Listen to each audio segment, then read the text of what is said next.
एक बार गौतम बुद्ध अपने शिष्यों के साथ एक गांव की तरफ जा रहे थे। तभी उन्होंने देखा कि एक युवक बेहद गुस्से में पहाड़ी की तरफ जा रहा है। बुद्ध उसे देखते ही समझ गए कि या तो ये किसी की हत्या करने जा रहा है या फिर खुद आत्महत्या करने।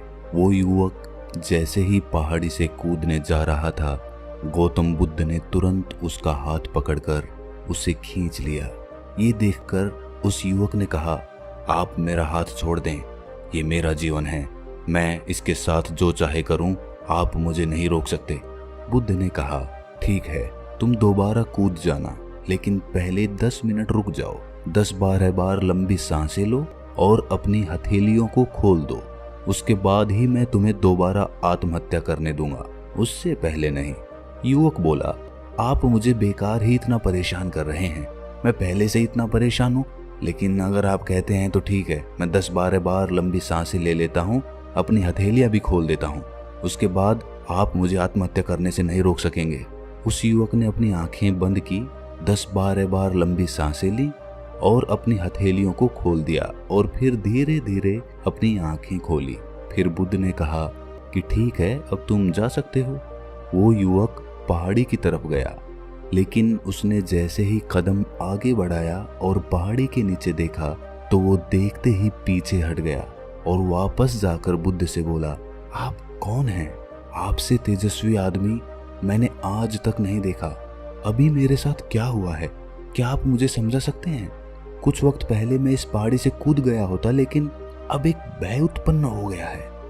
बुद्ध मुस्कुराए और बोले, जब तुम पहाड़ी से कूदने वाले थे तब तुम्हारे अंदर क्रोध था। क्रोध सोचने समझने की शक्ति को नष्ट कर देता है। हमारी बुद्धि उस वक्त काम करना बंद कर देती है। उस समय तुम वो करते हो जो तुम्हारा मन कहता है। उस समय तुम क्रोधित थे, तुम्हारा मन एक जगह पर नहीं था। उस समय तुम खुद को खत्म कर देना चाहते थे। लेकिन जब तुमने अपनी आंखें बंद करके लंबी सांसें ली और अपनी हथेलियों को खोला, तब तुम्हारा दिमाग और मन दोनों शांत हो गए और तुम्हारी नकारात्मक ऊर्जा सकारात्मक ऊर्जा में बदल गई, जिसके कारण तुम्हारी बुद्धि को नियंत्रण प्राप्त हुआ और तुम सही निर्णय लेने में सक्षम हो सके। ये सुनकर युवक बोला, आप कौन हैं? बुद्ध ने कहा, ये जगत के लोग मुझे बुद्ध कहते हैं। वो युवक बुद्ध के चरणों में गिर गया और बोला कि हे बुद्ध, आप मुझे अपनी शरण में शामिल कर लें। मैं अपने पिता को सबक सिखाना चाहता था, इसीलिए आत्महत्या करने जा रहा था। बुद्ध ने कहा कि आत्महत्या करके कोई इस शरीर के साथ कुछ भी नहीं कर सकता। जब तक हमारे पास ये शरीर है, हम कुछ भी कर सकते हैं, लेकिन यदि ये शरीर नहीं होगा तो हम कुछ भी नहीं कर सकेंगे। वो युवक कहता है कि आप सही कहते हैं बुद्ध, लेकिन आप नहीं जानते, मेरे पिता ने मुझे बहुत अपमानित किया है। वो मुझे हर बात पर टोकते रहते हैं। बचपन में वो मुझसे बहुत प्रेम करते थे। उसके बाद उन्होंने मुझे शिक्षा प्राप्त करने के लिए गुरुकुल भेज दिया।